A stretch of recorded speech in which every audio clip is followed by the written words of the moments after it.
Somatic lower back release. This is a practice to relax and release the muscles of the lower back, creating space, freedom, and ease. Begin in a somatic scan position, lengthening out both legs and the arms. For some that have lower back issues, it may be more appropriate to have the knees bent. Hopefully, over the practice, as you return to somatic scan at the end, you may find that it's a little easier to lengthen the legs long. As you allow the body to release its weight down into the floor, we'll begin to pay particular attention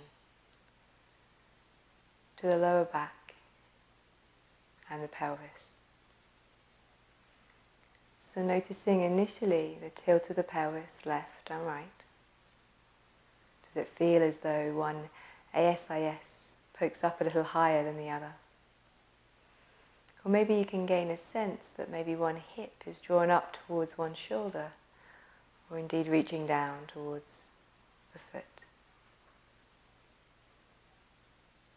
Noticing how happy your legs are to lengthen long and create space through the front of the hip flexors. And what kind of conversation is your lower back having with the floor? Does it feel as though your legs are pulling your back to create a deeper arch? Or can the small of your lower back nestle comfortably into the ground?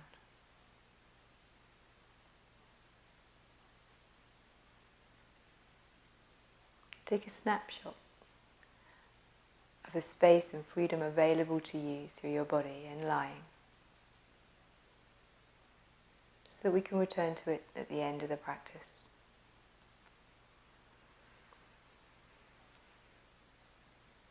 Carefully now sliding up both knees so the feet come bent.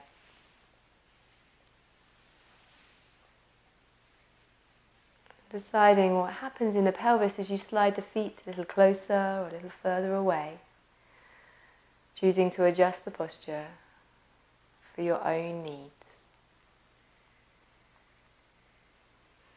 And you'll notice this has changed your relationship between your lower back and the floor. Beginning just at the breath, inhaling, arching the lower back, rolling the tail away, exhale and flattening, curling the tail up a little.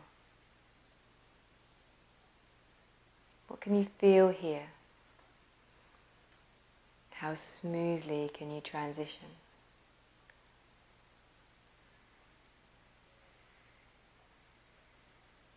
Can you iron out any jumping, juddering or shaking movements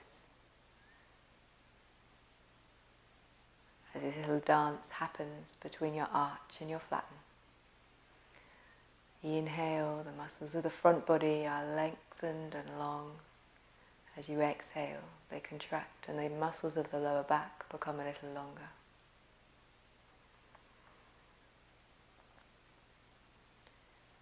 So as you ride this dance between arch and flatten, could we imagine that the navel sits at 12 o'clock and the tail sits at 6, and you're drawing a straight line between 12 and 6 each time you arch and flatten.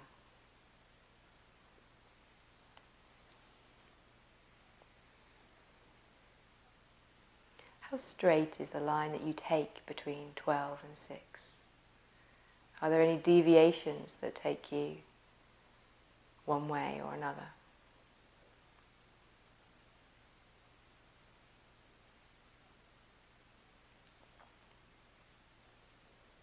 When you've firmed up this groove between the two numbers in your clock face,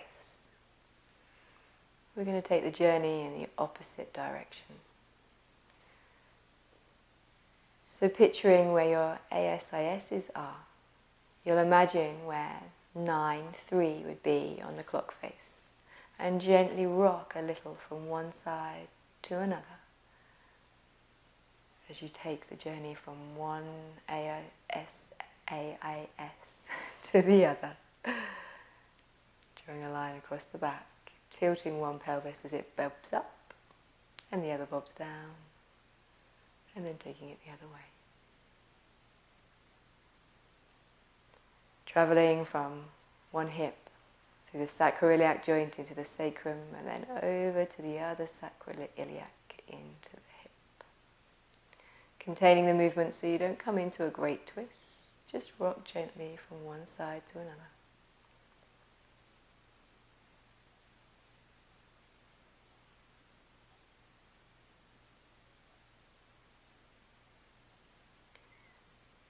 And now we have plotted the four corners of your pelvis. Can we travel the perimeter edge of those four corners? So traveling now, as you flatten at 12, can you travel round to 3, all the way down to 6, part way to 9, and then flattening again to come up to 12. Arching and flattening as you go, drawing out this pelvic circle all the way around.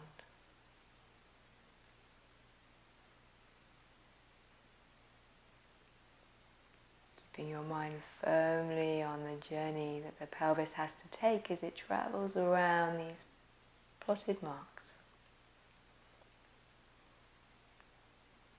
How smooth is your circle? How many corners or straight lines does your body want to throw in? And can you smooth them out?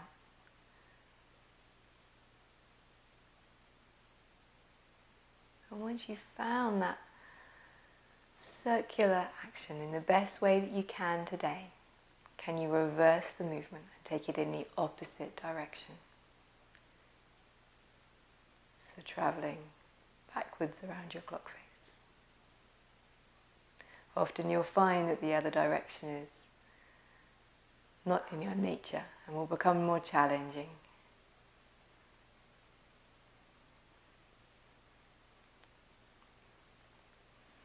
Remembering to keep the movement light and smooth.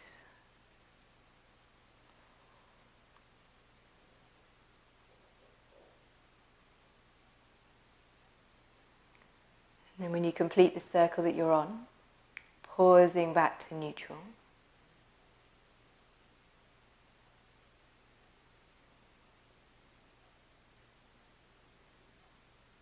And then once at neutral, we'll head back to our 12-6, a simplified arch and flatten. Noticing if you have any better sense of direction or any straighter line that you can make between 12 and 6.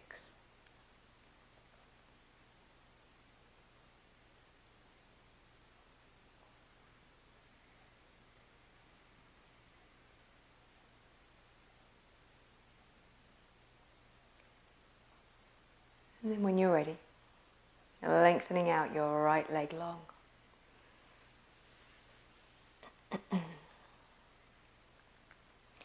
And the important part of this movement as we come to a leg lift is that you notice the contact of the small of the lower back to the floor. So with your arch and flatten, your inhale will allow you to arch and your lower back will come away from the floor. But as you exhale and flatten and the small of your lower back comes down, you will gently float the heel of the straight right leg away from the floor. And then slowly, slowly, slowly release it down.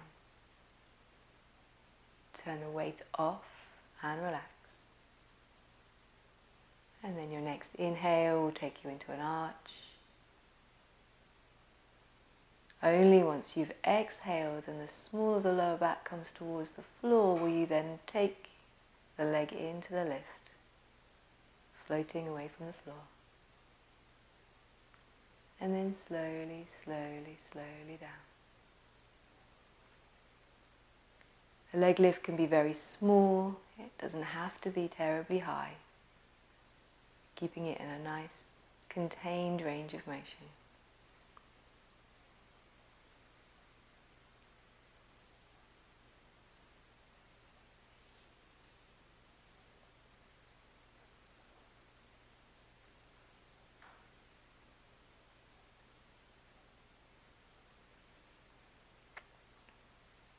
whichever height you're coming to right now, make sure that on your next one, you lift it a very small amount.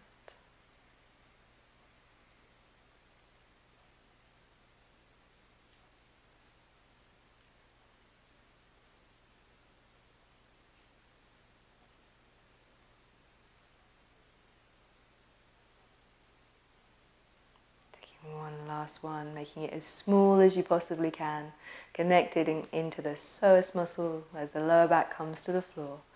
That tiny movement just to hover the heel away from the floor. And then turn it all off. Lengthen out both legs for just a moment. Taking a comparison between your left and your right sides. Noticing the weight, the expansion of either leg. Is there a difference between the feeling of the length of one leg and the other?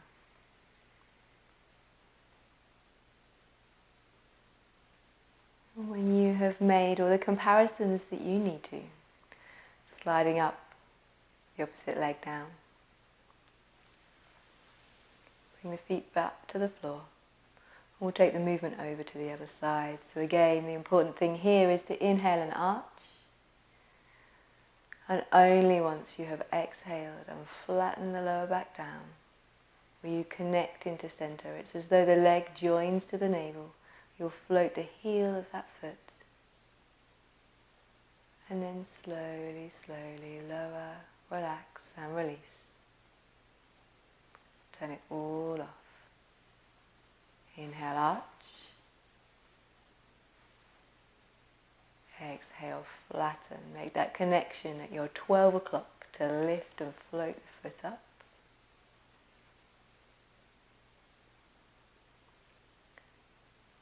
And slowly lower down.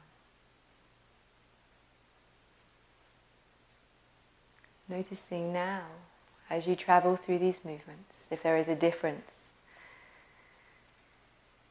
in the amount of energy it's costing you to lift this leg in comparison to the other.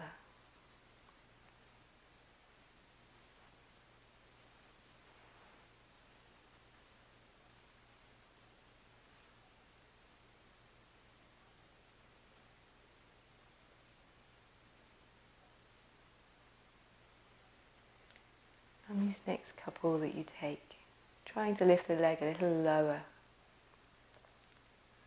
Helps with a deeper connection to the floor. We often learn more in a smaller movement than we do in a larger one.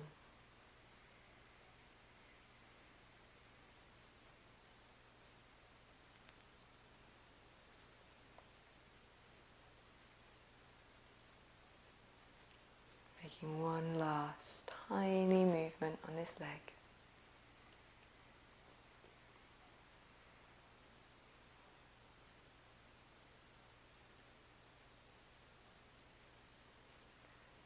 Before turning it all off, lengthening both legs out. Taking a pause to compare one leg to the other. How much space do you feel that you have at the front of the pelvis?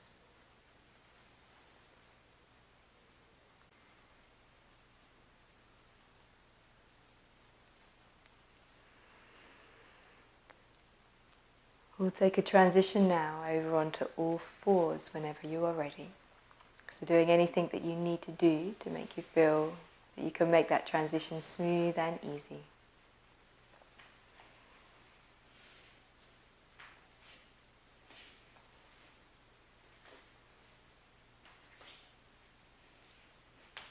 Lining up the knees underneath the hips and the heels of the hands under the shoulders.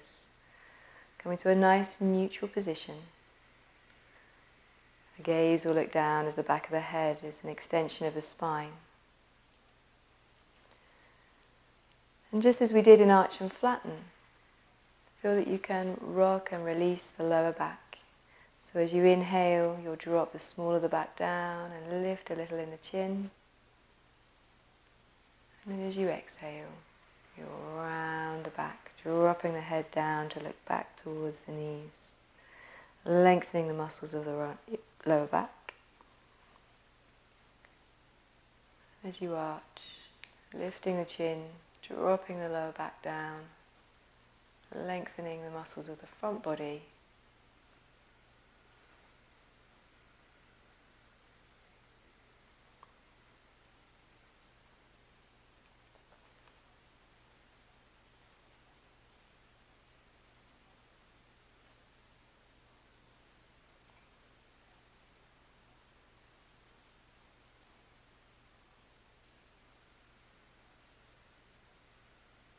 Noticing as you move through the difference between your left and your right sides and the muscles that run either side of the spine.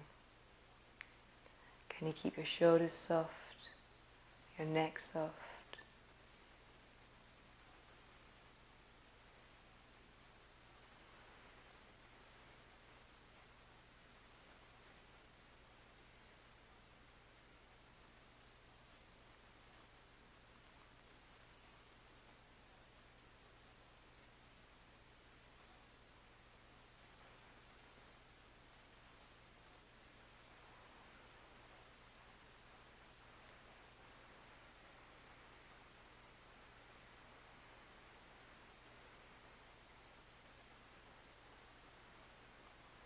And you've completed the one that you are on, drawing the bottom back towards the heels, outstretching the arms in front of you.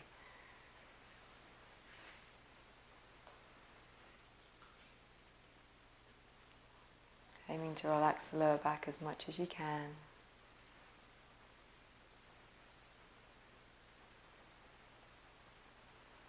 And then turning that transition into a front lying position for a back lift.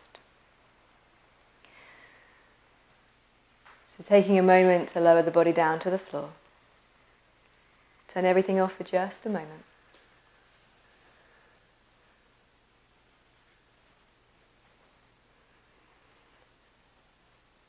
Be particularly aware of releasing in the lower back now that you have come onto your front.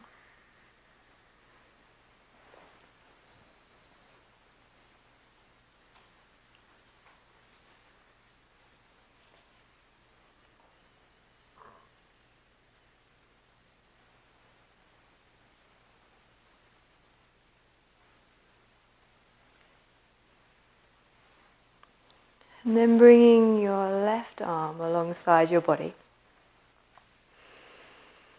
Bending the elbow of your right arm and bringing the thumb in line with your nose. Making sure you have plenty of room for your shoulder. We're going to begin first in the shoulder to slide that right shoulder diagonally back towards the opposite hip. Keeping the elbow down, you'll look over that shoulder whenever you're ready. And then release back down to the floor. Slowly looking over that left shoulder, or even the right. Turning it all off each time we come down, releasing, relaxing the shoulder. Coming back in.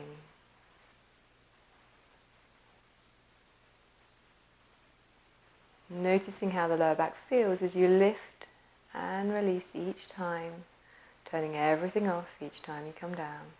And the next time you lift, lifting the opposite leg to the shoulder.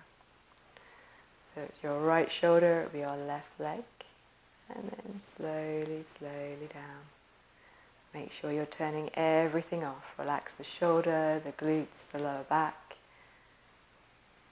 bringing it to its longest point.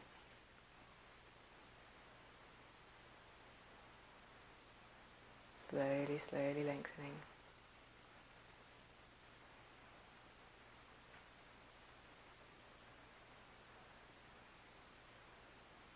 Taking one more through.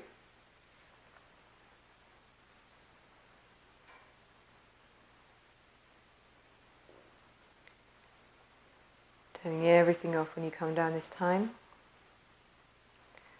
Sliding the back of the right hand underneath your cheek.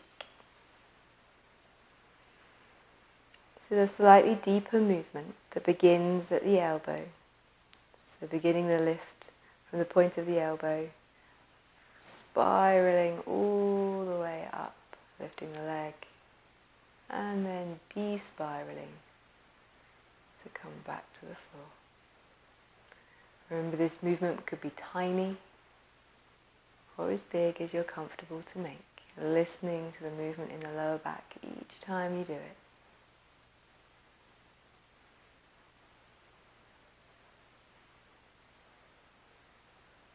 Turn it all off each time. The release and relax is just as important as the lift and contract. And then as you come down this time, release that hand alongside your body. Turn your head to face the other direction this time.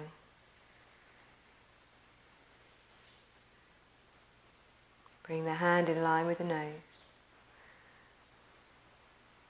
Develop a groove in moving in the shoulder to begin with, so just sliding the shoulder back diagonally towards the opposite hip.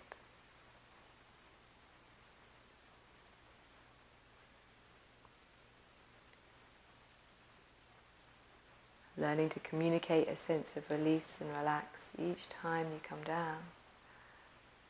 Adding the head in as soon as you're ready.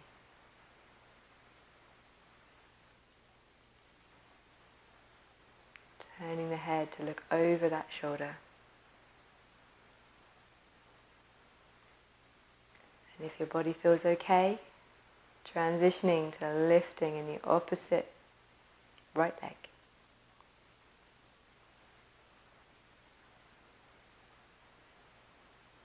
Keeping everything else nice and relaxed.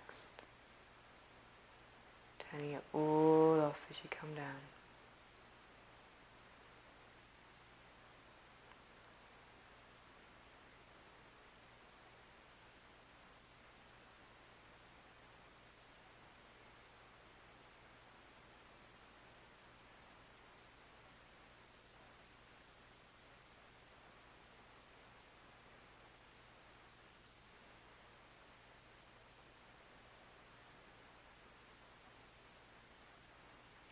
The muscles of the back become longer and easier each time you relax to the floor.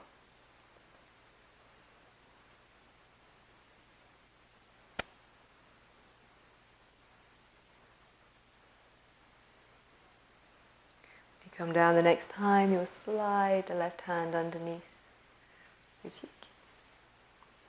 Begin this movement from the elbow as you spiral up from foot to elbow, keeping the opposite arm nice and relaxed, slowly lowering down, de-spiraling out. This is a good place to notice the difference between one side and another. Can you relax your glutes each time you come down?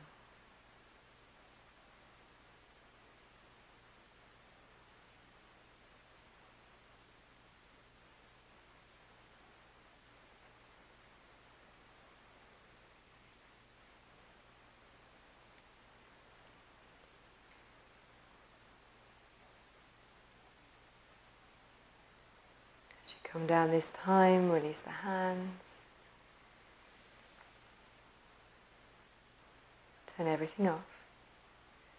Be sure that you've released all the muscles in the back body. And then taking as much time as you need to transition back over onto your back.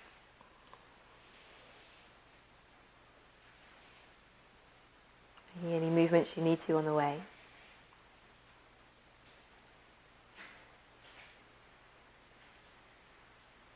And settling with the knees bent and the feet flat to the floor.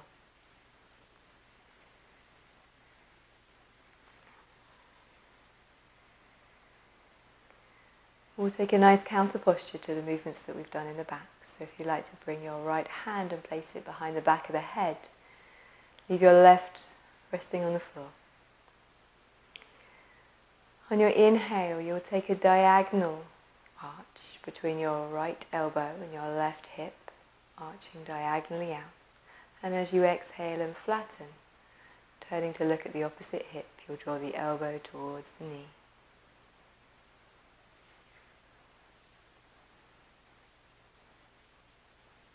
And then slowly, slowly lay back out to the floor. Replace the foot down. Take that diagonal arch, elbow to hip. And then as you exhale and flatten, once you've made that flattening, that will be the energy you need to draw into center.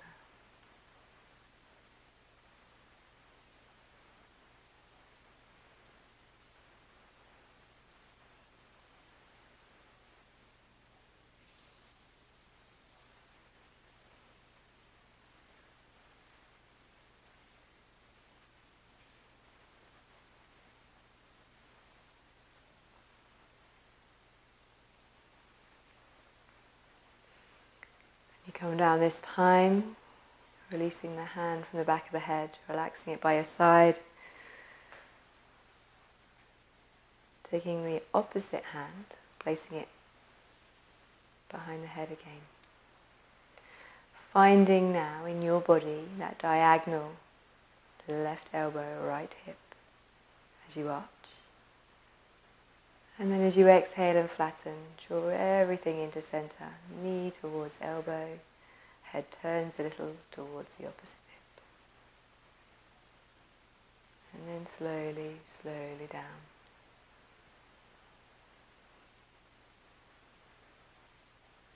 Inhale, arch, press the elbow and the right hip.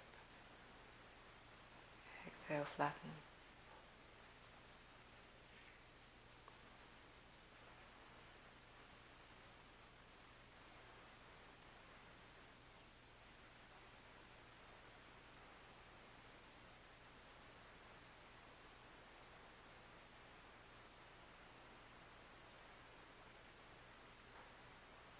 Taking one more through.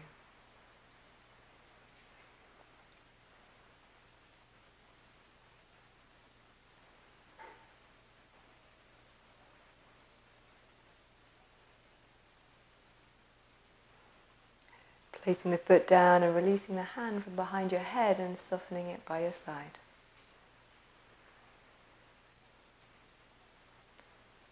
And then beginning to take your pelvis back into that journey of arch and flatten.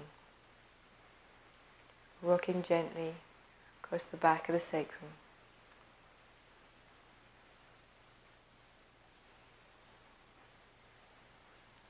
And notice any extra ease or fluidity of movement between your 12-6.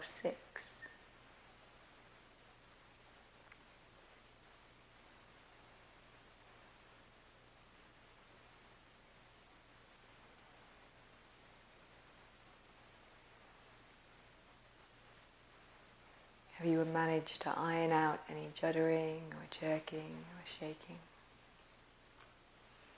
What kind of conversation is your lower back having with the floor as you contract and release through your arch and flatten?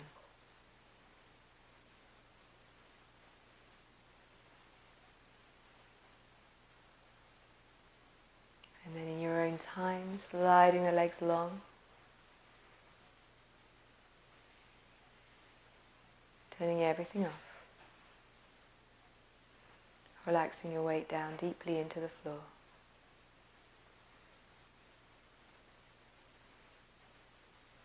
Take a moment for everything to settle here.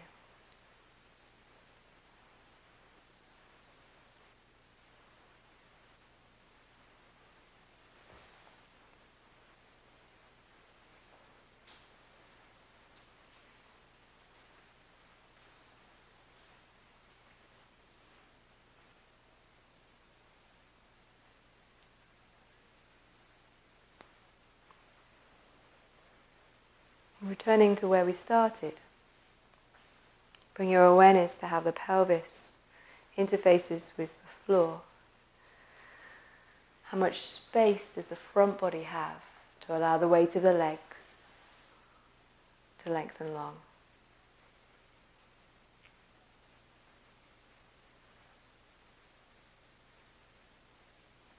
How does the lower back feel when you compare it to where you started?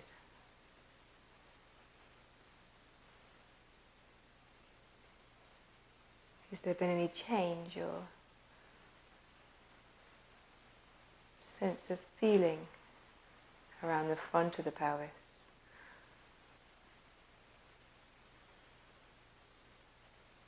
Could you relate it to a tone or texture, or just a quality?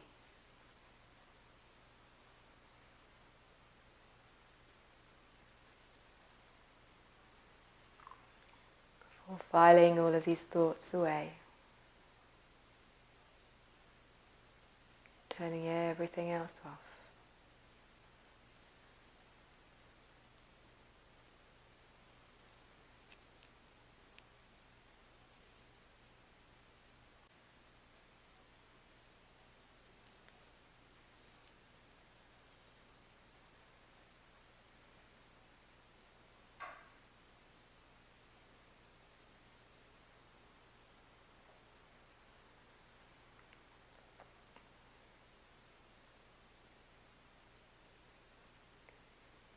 Only when you're ready, deepening a little in the breath,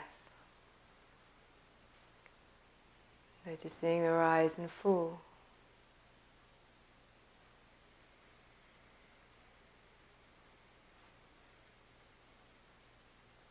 Before allowing that rise to travel out to the fingers and the toes.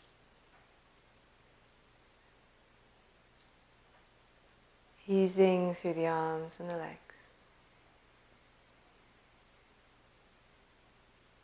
Making any movements or full body yawns.